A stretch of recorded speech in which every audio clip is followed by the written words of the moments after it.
What is up, Shark Army? It's your boy Sharky, and welcome back to another video. Sleigh bells ringing, diamonds blinging, carols singing, favorite season. Sleigh bells ringing. Today, of course, we are back in Stardew Valley exploring the 1.5 update, and today I'm going to be showcasing the new farm layout, the beach farm. We are going to start a new save with this farm and check it out, see how it looks, and explore it deeply, and also show off a few other things in the game as well. So let's get straight into it. Oh, and also I found out that the little hidden secret on the menus, when you mine this corner and you get this little part with a smiley face on, if you click in the middle of the R, it fills the gap. And there we go, we get the new parrots, obviously the tropical theme. So let's start a new save just for the purpose of this video. We're going to choose the new beach farm. It's good for foraging and fishing, tons of open space, and sometimes supply crates will wash up on the shore. I've definitely got to try and find one of those. And here we go, here is our character Troppy Shark. We're on the beach farm. Our favourite thing is the sun, of course, because this is the beach farm. And this is our character. We've got some cool shades on, and this looks like some kind of sailor outfit with the shorts. It looks awesome. Let's get into the farm. This is my first time seeing it. I'm so excited. So here we are, this is our starter house, and as you can see, obviously it is different. We have got the beachy theme going on here with the beech wood furniture, the beech wood floor. Of course, we can move our bed wherever we want now. It looks very cozy in here, I love it. Before we do get out into the farm, there is a few options that has changed in the game. If you go into the settings, there's some more things they can mess around with. One of them being the slingshot fire mode. You can either have the hold and release option, or you can pull it in the opposite direction. There's also an option to change the fishing bite sound. So of course this is the default one. You can have number 2, number 3, and number 4. It sounds so good. I quite like number 2, I'm going to go with that. You can also mute all the animal sounds, so if you're sick of all the pigs going all the time, you can mute that. And you can also mute or get rid of the dialogue typing sound when you are talking to an NPC. Just thought it was worth picking that up, so let's get out onto the farm for the first ever time. And here we go. We'll take a look at the map first of all, because I saw somebody tweet Eric Brown saying, how is this beach farm going to fit into the actual map? Because of course, if you're living on a beach, this area above the secret woods was all forest, it was all land. Where did the beach and the sea come from? But of course, as you can see, if you choose this farm, there is a little incline to the west side here that goes off of the screen, so it shows that there is some kind of sea beach that fits onto the farm, which makes perfectly good sense.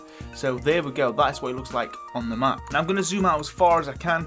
I want to take a good look at this and see it all in its glory. So first of all, let's go right to the north. You get a little area here. Obviously, when you get married, your spouse have their own area to come out and work or do some kind of events or dialogue or whatever. This is the area for those, so they're going to be chilling up there in the top right.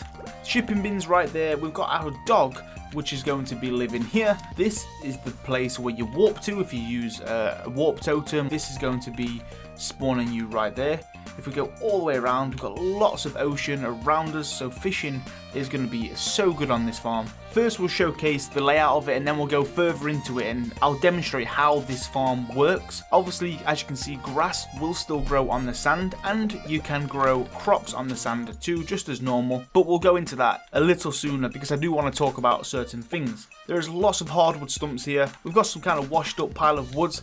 This is where I think the crates are going to spawn up on. Maybe somewhere around this area.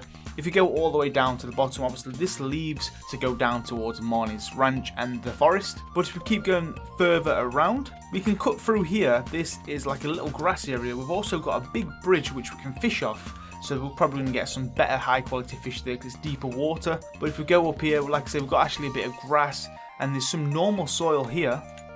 So you can maybe plant your rice shoots here because they need to be next to water. We've got plenty of hardwood. We can cut through this little bit here, and we've got a normal plot of land for the people who are thinking about farming, because if you didn't know, you cannot use sprinklers on sand. So you can plant crops on sand, but you can't water them with sprinklers. You need to use your watering can. So this is the only small plot of land you can actually use sprinklers on. There's not much space, and before you start using it, you're going to need to upgrade your axe to a high quality to get rid of these stumps first. So that's going to be very, very end game before you can even use this bit. But this would make a nice little ancient fruit farm here once you do unlock that. Now if you go all the way around towards the middle a little bit, there's a little pond here as well. This is where you're going to refill your water. But obviously you've got the beach and ocean around you, and I'm pretty sure you can refill using this as well. Let's double check. Yes, you can. Now, obviously, this is a lot of mess because I just started it up, but this is still lots of space on this farm. It's very open. Once all these trees and rocks and weeds are gone, it's just open space, you know? You've got sand all over the place. So placing buildings on this farm is probably going to be your best bet. If you want to make a lot of money, farming's probably not going to be the way to do that because of the watering. I'd recommend to maybe get your productions going in your sheds. Get loads of animals, maybe truffle oil, aged cheese and stuff like that. So this is the cave where you pick your mushrooms or your fruit bats. Nothing's changed there. Can we cross here to the greenhouse? Well, obviously you can. There is a thing for this update where once the greenhouse is fully built, you can go to Robin and you can actually move this. So you can now move your greenhouse to a different location. I saw it on the patch notes. So for example, if you didn't want your greenhouse to be here, you can move this to somewhere in the middle of the open space and use this little cove here for something else, which is pretty awesome. But you know what? I quite like the greenhouse there. It's out the way, it's got its own space, I love it. This is Grandpa's shrine with his letter. The trees in the water, of course. We saw some sneak peeks of that. This farm looks awesome. I'm going to be doing a brand new 1.5 playthrough using this farm, and we're going to be starting from fresh, from beginning, see how we can utilise the space, utilise the beach farm without sprinklers, and see how I can make big money and try and complete the game with all of the new options, the new features. It's going to be awesome, so if you guys want to see that playthrough, make sure you do hit this like button and let me know in the comments if you want to see it, because then that will push me to get this series out, because I know you guys want it. So you know what, very simple farm layout, big open space, lots of land. I feel like we can maybe use this farm in great ways. Now I'm going to test the sprinklers just to show you that they will not work with the crops. Obviously this farm is just for a showcase, so I've used the item spawner and the cheats menu, because this will get deleted once I've done the video. I'll never use the save file again, unless I want to show things off actually. But let's get some crops in the ground. If you guys remember, the banana tree won the vote. I did have a theory saying I reckon the mango tree would still be released into the game because it was the runner-up. So we did actually get both of the trees just like I thought we would. Now I'm going to plant these down, banana and the mango, and we'll see what these look like, and then I'll get some normal seeds in and show off the fact that sprinklers don't work. So that's what the trees look like in their full growth stage. This is mango, this is banana. That's going to be amazing when they grow. Perfect for the beach farm. I won't spoil where you get those seeds from or the saplings from yet. Just know that they're in the game. I think you already knew that obviously, but I have no idea where you buy them from. Okay, so we've got some cauliflower seeds. Let's get these in the ground. And if I try and place a sprinkler in the middle here, it's going to say sprinklers won't work on this terrain. Even if you try on the sand without the soil, it will not work. You cannot place them anywhere on this farm other than the actual soil, which you get over the west side here. But just know that you don't get a lot of space. But sprinklers will work here, so this is the only space you get if you want your crops to be auto-watered. Of course, you can still use your greenhouse, which is going to be very, very important on this farm. So that is the crop and the water situation. Now let's get further into the game and have a look at some other new features that we can do. So for the video showcase, I have already built the greenhouse, and now we're going to go up to Robin and I'll show you what I was on about earlier. But first I'm going to clear a few space ready to move the greenhouse. This would be nice, maybe somewhere near the house here. You can forage seaweed on this beach farm, just got a seaweed there randomly. So just like the forest farm where you can pick up all your mushrooms and stuff like that, well this beach farm allows you to get seaweed. This area would make a nice little place to keep your animals because it's grass. Oh, we do have a leek as well on this grass bit here, which is awesome. And here we can also get some cockles. So it's just like the beach in the actual town, you can get some seafood or some sea related items there. Love it. So if you go to Robin's and click on move buildings, I have just built a coop and a deluxe barn, deluxe coop. This is the area I've gone with, like on the grass. I think it's a good place for animals. But now if we go to the greenhouse, as you can see, it highlights green, guys, and you can select this and you can move it wherever you want as long as it's got a space. I kind of like the fact that it's close to the house. So I'm actually going to go ahead and build it there close to the wall so I can get to the side and look at that. Our greenhouse is close to our house. I think it looks awesome. So that is a new feature of the game. So here we go, guys. This is a supply crate here. And we have some geodes inside. So that's what you need to look out for every now and then. Obviously you get the seaweed, but the supply crates are little wooden broken chests that are washed up on the shore. If you just hit them, you'll get some supplies, some goodies. Very awesome. There is another supply crate here, just like I said. I thought they would spawn up around these bits here. So let's break this one too. Some cherry bombs. Wow, you can actually get some really good items in this. Already we've got 4 geodes and 4 cherry bombs. That's a great start on day 3. So here is the greenhouse looking all amazing. Close to your house. Convenient, easy. It's so good that you can actually move it as a part of a building now. I think that was very handy and very much needed as well. Now there is a little secret on this farm as well. If you come down here to where I put my animals, if you come to the corner and walk down, there is a tunnel, a little bridge that you can go right here. Now I'm not sure what this could be for. Maybe it's just a good place to fish, but yeah, that's a very sneaky little place. I like it. Wow. Okay guys, so I just used the copper pan. Obviously there are some of those like sparkling, glistening waters here right on the edge of this. And I got a diamond, iridium ore and a lucky ring. So maybe that's what this is for, but wow. We got some special items using the copper pan there. Maybe you need to keep an eye out for that. I saw the water glistening, I thought I'd try it, why not? And a diamond, iridium ore and a lucky ring. That was insane. Got another crate here, and this time we got 4 mixed seeds. I'm telling you, this farm is great to start off with. You can get some great items to kickstart your new save.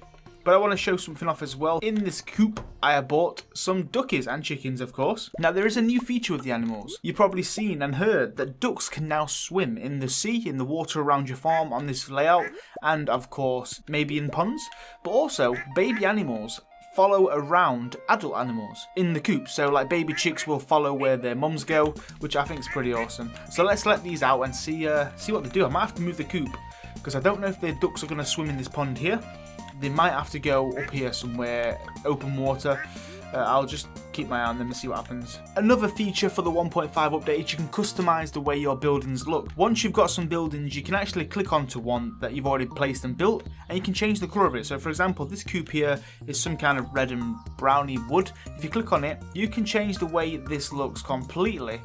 With a full slider here, so you can change the way the actual building is. So for example, because this is a beach kind of farm, let's go for like a blue, and then you can change the roof as well and the trim, so you can change 3 different things there.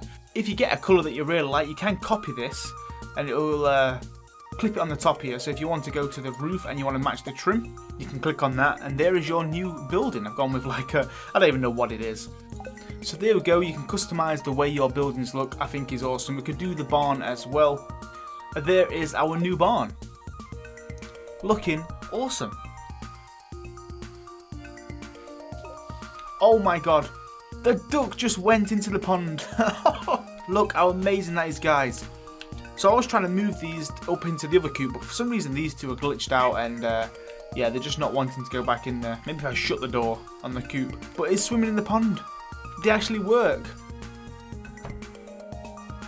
So here we go, the ducks are now actually in the right coop. So I'm going to let them out with the ducklings as well, the little chicks. And we'll see what happens. They should be swimming around because they've got open water around them here. And the little ducklings, as you can see, they'll follow their mums or the parents all the time. They'll stay close to them just like they would in real life. I think it's so cute. It's the little details like that that make it just more realistic, you know. And look at the ducks. Come on, be brave. Get in the water. Come on, I want him to go in the water. Please. Yes! He's got in! Oh my god, this is so good. This just makes ducks on the farm so much more enjoyable. Seeing them go around in the water like that is just... oh, I can't even describe it. Obviously, what happens if this one goes in? The chicks are going to be on their own. But look at this one. He's having a field day in there. Next to the tree. Oh, they've got in too. Oh, no way. The ducklings follow. The ducklings can also swim as well. And look at the animation of when they peck the water. Oh my god, this is the best update ever. It's so cute. This duckling got a little bit lost. That is so good, guys. So good. I took the UI off. I want to see it all in detail. Look at him go. Nope. He's like, nope. He felt brave for a second and he came back. He's gone again. He's having so much fun. Look at him. He's right out into the open there. Oh my god, it's incredible. I love it. So you know what, guys? I think I'm going to end it there. There's not really much more that I can show on this farm. Mind the mess, I used a lot of bombs. the trees were getting in the way. But yeah, I've showcased some of the new fruit trees, the way the sprinklers don't work on the sand, the layout of the farm, the new customizable options for the coops and the barns and all the buildings. You can change the way they look with the paint. Obviously, the way the ducks swim in the ponds and the water and move in the greenhouse. We've had a look at the crates that wash up on the shore. The grass can still grow on the sand. And this is the beach farm. It's going to be good. I can't wait to do my brand new playthrough series on this farm. It just feels so good. It's going to be so different but so enjoyable at the same time. So yeah, that's going to be it. Thank you all for watching. If you did enjoy it, make sure you hit that like button and subscribe to stay tuned to all of the 1.5 content. I'm going to be showcasing it all. We've got another video coming out soon, and you don't want to miss them, guys, because it's going to be a blast. So yeah, make sure you all stay safe. Thanks for watching, and I'll see you on the next one. Bye-bye.